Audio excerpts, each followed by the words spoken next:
परीलोक में एक दिन दुख का माहौल छा गया क्योंकि राजा को एक अजीब बीमारी ने जकड़ लिया था। राज्य के सारे जादूगर और वैद्य असफल हो चुके थे। तब परीलोक की रानी ने ऐलान किया कि केवल अफ्रीका के घने जंगलों में खिलने वाला जीवन का फूल राजा को बचा सकता है। लेकिन इस फूल की रक्षा एक खतरनाक नाग देवता करता था।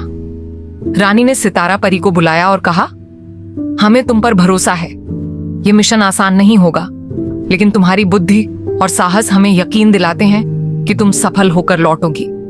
सितारा परी अपनी जादुई रोशनी और पंखों के साथ अफ्रीका के सफर पर निकल पड़ी। जैसे ही वह जंगल के करीब पहुंची, उसे एहसास हुआ कि यह जगह साधारण जंगलों से बिल्कुल अलग थी। यहाँ के पेड़ों से काला धुआं निकल रहा था और हवा में अजीब सी फुसफुसाहट सुनाई दे रही थी। सितारा परी ने अपनी हिम्मत जुटाई और आगे बढ़ी। रास्ते में उसे बड़े बड़े सांप मिले जो उसका रास्ता रोकने की कोशिश कर रहे थे, लेकिन उसने अपनी जादुई रोशनी का उपयोग कर उन्हें पीछे हटने पर मजबूर कर दिया। आखिरकार सितारा परी एक गहरी घाटी में पहुंची जहां जीवन का फूल खिला हुआ था। यह फूल चमक रहा था और हवा में एक मीठी खुशबू फैला रहा था, लेकिन फूल के पास पहुंचना आसान नहीं था। जैसे ही सितारा परी ने फूल के करीब जाने की कोशिश की, धरती हिलने लगी और एक डरावनी आवाज गूंजी, रुको, ये फूल मेरी सुरक्षा में है, इसे लेना तुम्हारे बस की बात नहीं।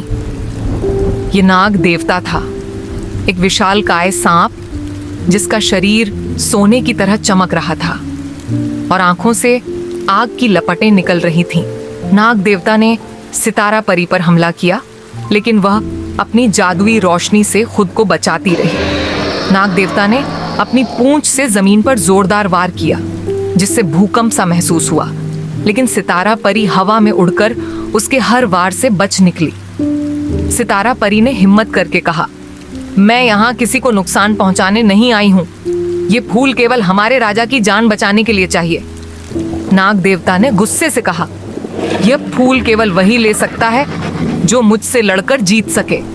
अगर तुम इसे चाहती हो तो मुझे हराना होगा। दोनों के बीच एक भयानक युद्ध शुरू हो गया। नाग देवता ने अपनी जहरीली फूंकार से सितारा परी पर हमला किया, लेकिन उसने अपने पंखों से एक चमकती दीवार बना ली जो जहर को रोक सकती थी।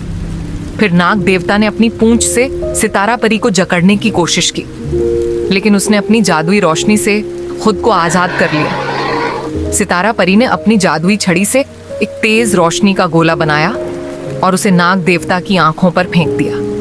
ये रोशनी इतनी तेज थी कि नाग देवता अंधा हो गया और जमीन पर गिर पड़ा। सितारा परी ने कहा, मैं तुम्हें मारना नहीं चाहती थी, लेकिन यह फूल मेरे राजा की जान बचाने के लिए जरूरी है। नाग देवता ने अपनी आखिरी सांस लेते हुए कहा, तुम्हारे साहस ने मुझे हरा दिया। ये फूल ले जाओ, लेकिन याद रखना, ताकत का उपयोग हमेशा भलाई के लिए करना चाहिए। यह कहकर नाग देवता धुएं में बदलकर गायब हो गया।